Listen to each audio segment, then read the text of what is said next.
I'd like to open the November 10 on a Monday, Rolla Chamber of Planning and Zoning meeting.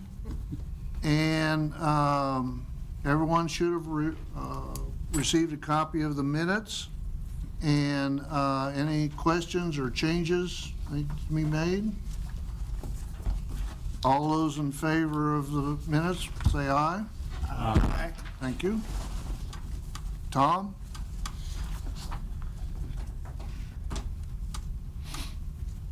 Report of city council actions.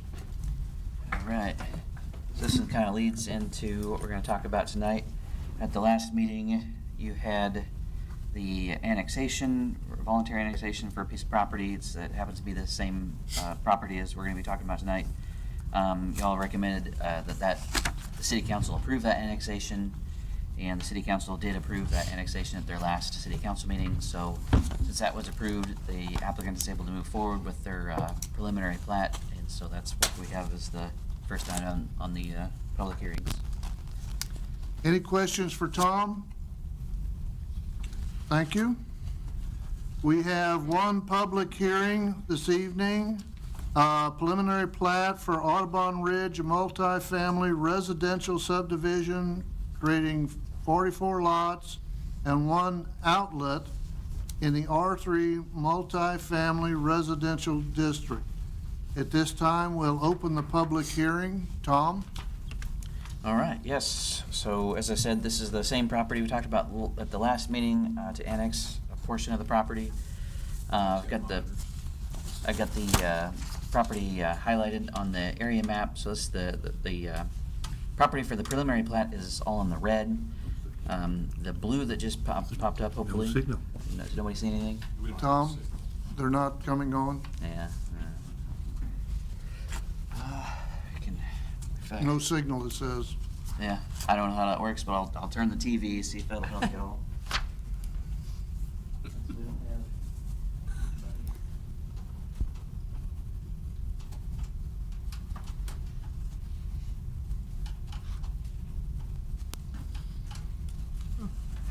Does that mean anything? I don't know. I doubt it. I think that's just for looking at. Right. Let's see here. Let me turn to my.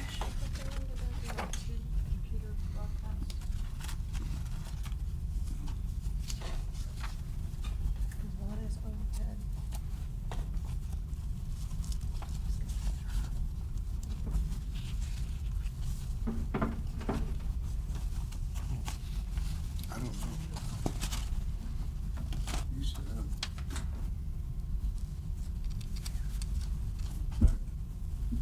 This is not on call.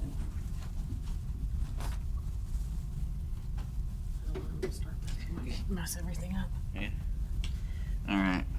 Tom, we can probably survive with Yeah, you what got you your. got there. You also have on there the graphic Yes. showing the property. The basic idea, anyway. North of town, off of Vichy Road and White Columns. There used to be a mobile home park on the property, and so the portion of the property was annexed at the last annexed at the last city council meeting. So this is the preliminary plat for the entire development. The entire development is 25.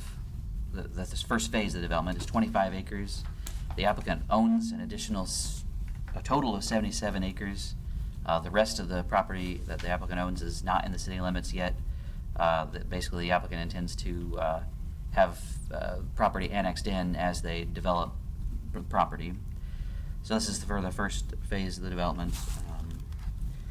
And then the zoning, as part of the annexation, it was also zoned to the R3 multifamily zoning district.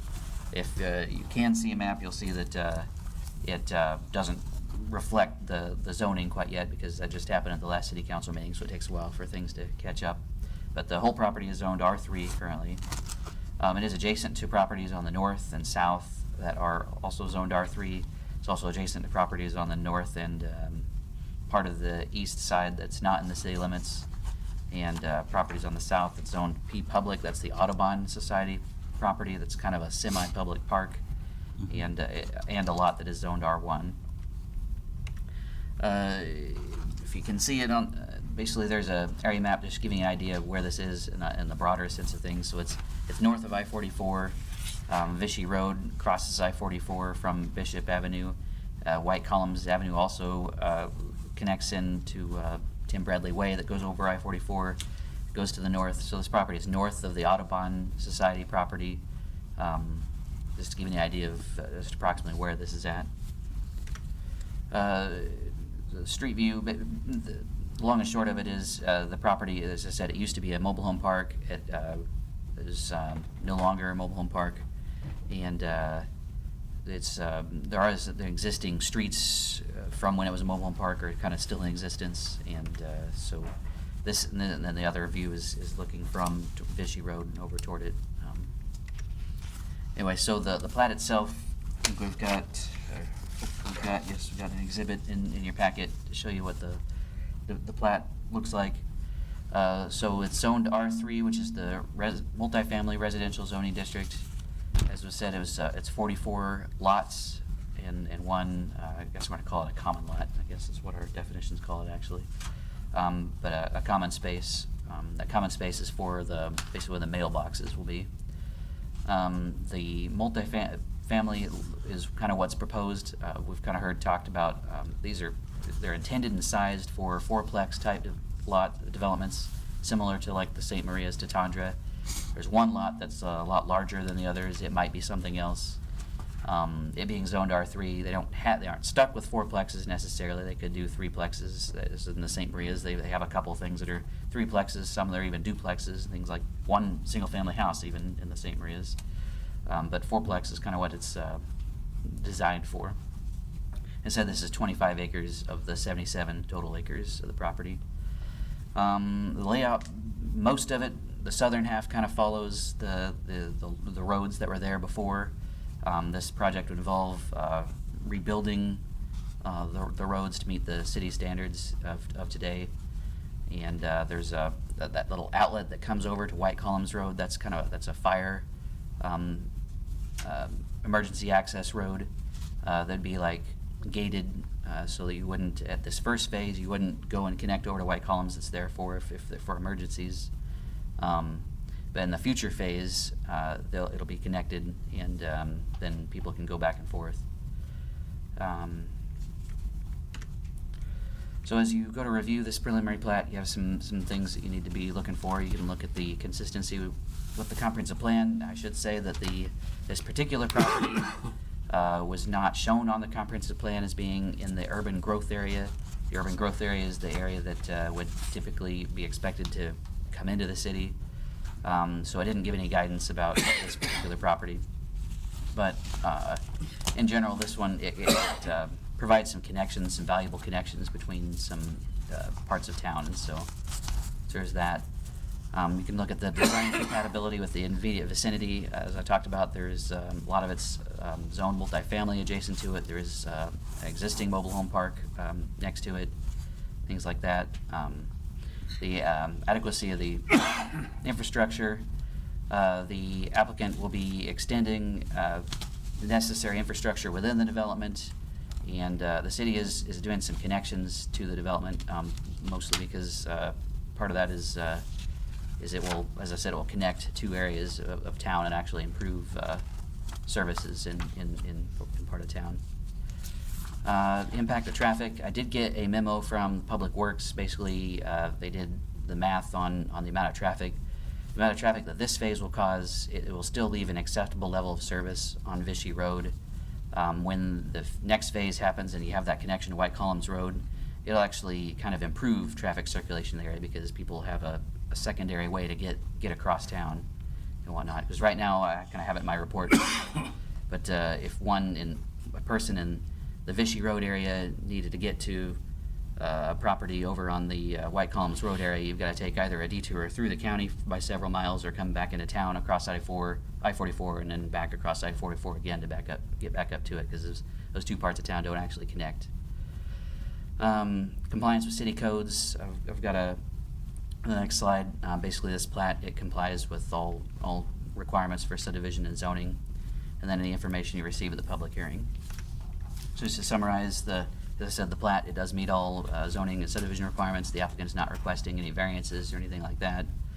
And the development in general should include the connectivity in the vicinity for both traffic when we get to that phase and for utilities. As you go through this, you have some alternatives. You can find that it meets the request for the criteria for approval, and so approve a resolution for this. This one, a preliminary plat actually does not go to city council. It just goes to the Planning and Zoning Commission. What it does is it binds the city on kind of like the layout, the general layout, the number of lots, those sorts of things. The applicant would then come forward and design their final plat and the utility infrastructure, grading, and all that stuff, and submit a final plat that goes through Planning, Zoning, and City Council. There can be some minor changes between that, because as you go and do the engineering, you might find some things out. Some things might need to be tweaked. You can find that the request does not meet the requirements and so deny it. The applicant does have the option to appeal that to the City Council. If you need more time, you can table it to a certain date. Do you have any questions for me? Tom, are we talking tonight about the plat that you have in the book or the one you had up there? Should both be the same. No, Look like don't look like it, because that's the whole street. plat. Street makes it look crazy. unless I'm missing something. Yeah. It's definitely. Oh, you've got one back here. Yeah, that one in the back. Okay. Well, you've got a different map If you're up looking at the public front. notice, that public notice, what you see on that, that's from what was a mobile home park. So part of the I'm sorry, I plat will see be it getting now. rid of what was there before and platting anew. I stopped looking too quickly. Yeah. Okay.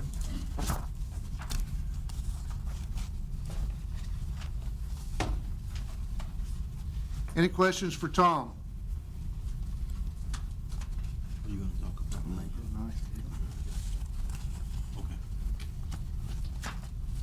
Okay. Any questions for Tom?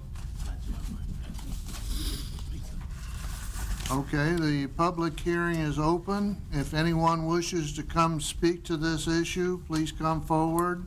You have 3 minutes. Give Cindy your name and address and speak into the mic, please. Anyone wishing to come speak? Caleb Holman with Archer Elgin Engineering. So we're the engineering firm on the project, and Mike Waisner is the developer. I'm sure you guys all remember here a few weeks ago we were and looked at the annexation and also some of that preliminary work. So now we're at the preliminary plat, and here to answer any questions, give you a quick overview of some of the utility improvements that this development will bring, and then hopefully in the next couple of months we'll have a final plat for the city to review. So a few big items on here. Tom did a great job explaining the development, and obviously no questions, so he did do a great job. But what this also brings to the area is one, interconnection with the Audubon Society. So throughout the preliminary stages of this project, Mike has worked closely with the Audubon Society. There's going to be multiple sidewalk connections and also a lot of the roadway naming. This will kind of follow with the natural area that we're trying to create with the project. That part of town historically was very densely populated with the mobile home park, and so now in fourplexes and lots that are nearly 2 to 3 times the size of what's at least requires a minimum in the city of Rolla for R3, we'll have a lot of green space with this development. On the water side, a new connection to White Columns Drive will bring better interconnectivity for the city and go all the way to Vichy Road. That'll be in the first phase of the project. As you can see, that's what's influenced by the roadway here on top of the fire access road. And so in the initial stage, there'll be a gravel road up to the city standards and requirements for fire access. But then after 100 units are built, so that's potentially 25 lots with quadplex units, that would be paved and up to a standard city street, just like the rest of the development that would be in phase 1 asphalt. Beyond that, the sewer system in here was city operated, but had fallen in disrepair over the years. And so all that will be replaced and new for the development. Hopefully that means less maintenance for the city and lower cost in the long run. Any questions I can help answer? Any questions? I got one. In lot 11 on the north part of the property, you said there's a found concrete monument. You know what that is? Yeah, so that's a survey corner marker. Okay. Yep.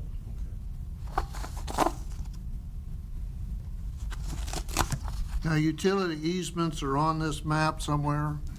They are. Right now, we have 10-foot utility easement shown over all the new utilities. And then RMU has also requested a 10-foot easement along the roadways in addition to the 60-foot right-of-way. So that's 10 feet wider than the standard city street. Our hope there is with the amount of grade change in this development, that there's going to be sufficient room to put utilities in. Okay. Any other questions? Thank you, sir. Great, you're welcome. Appreciate it. You. Tom, do you have anything else?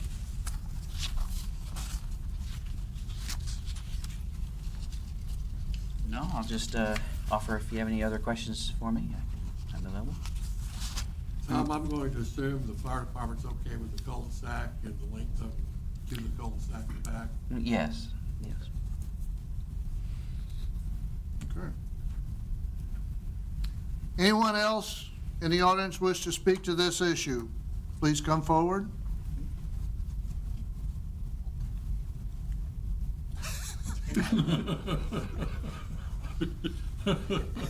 You can't get good help. Anyway, okay. At this point, we'll close the public hearing. Any other comments or questions from the committee? I would entertain a motion then. I'd like to make a motion. I find the subdivision plat meets all applicable requirements and approve the resolution with no conditions of approval other than our vote. Second. I'm sorry, who seconded? Who's second? Don? Don?